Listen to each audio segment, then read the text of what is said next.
I mean, I get asked a lot about it because, what I gravitate towards is dangerous and riding big waves and being a big wave rider is something that takes a certain amount of courage. I think I have a little bit of a predisposition for that ability, but I also, I think I got kind of calloused from it because I was rescued so much as a young kid, sucked out to sea so many times I thought I was going to drown. I mean, if I had to add up all the times I thought I was going to drown, they would be in the hundreds, if not the thousands.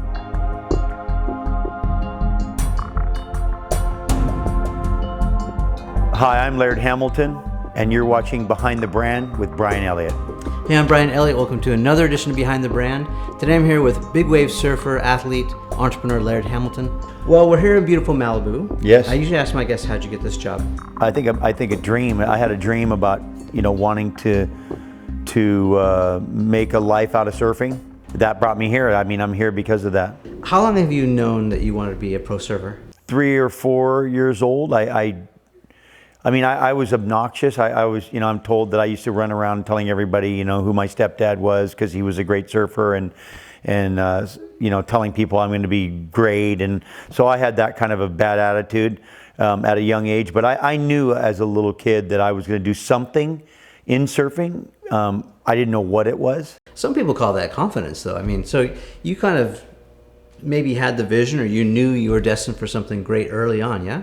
I knew that I had something. I mean, I didn't know if I could survive the road, but I definitely knew instinctually that I was going to do something, and that I was going to will it. I was going to will it. Where do you think that comes from? I mean, did you grow up in a family of competitiveness, like playing Monopoly, or who could swim the farthest out, or where do you think that comes from? I think it's a combination. I think some of it you're born with. I think you're born with that, with a kind of a drive inside of you, and then environment. I definitely was exposed to a competitive environment, not always just straight up competition, but it would be just a competitive environment of even aggression, of like being tough and being strong, and having to be tough and strong to survive.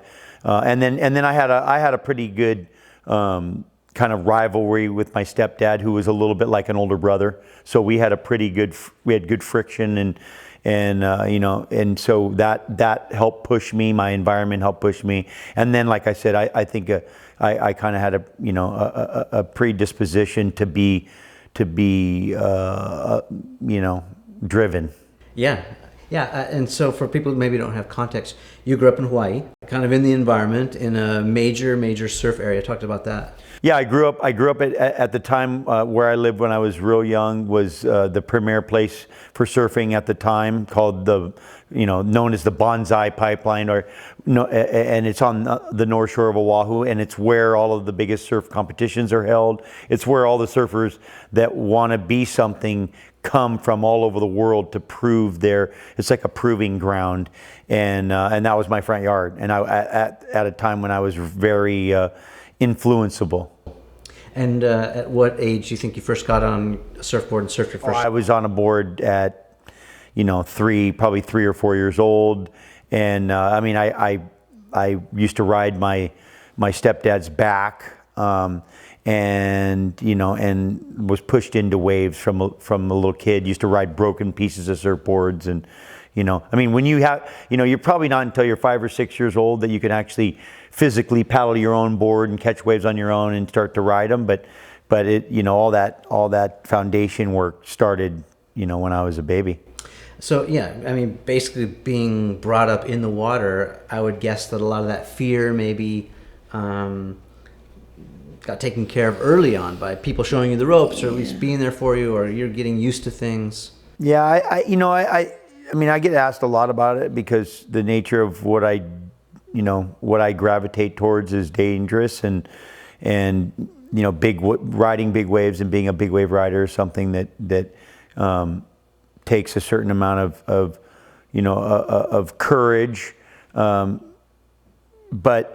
I think I have a little bit of a predisposition for that ability. But I also, I think I got kind of calloused from it because I was rescued so much as a young kid, sucked out to sea so much, so many times I thought I was going to drown. I mean, if I had to add up all the times I thought I was going to drown, they would be in the hundreds, if not the thousands. And so after all of those kind of experiences, you become kind of tolerant to fear. You get this thing about it where it doesn't have quite the normal power over you that it does to someone else who doesn't have that experience. And I think through that kind of relationship with fear, I started to learn how to harness it and use it as strength and as an energy, at which it's a very powerful emotion. Obviously, one that's critical for survival. I mean, animals have it. Humans have it. I mean, it's a necessity for survival, and so I've had it for a long time. I've had it for I've had a relationship with it for a very long time, and have also cultivated that relationship with fear in a way that that I think allows me to kind of react so far well in those moments.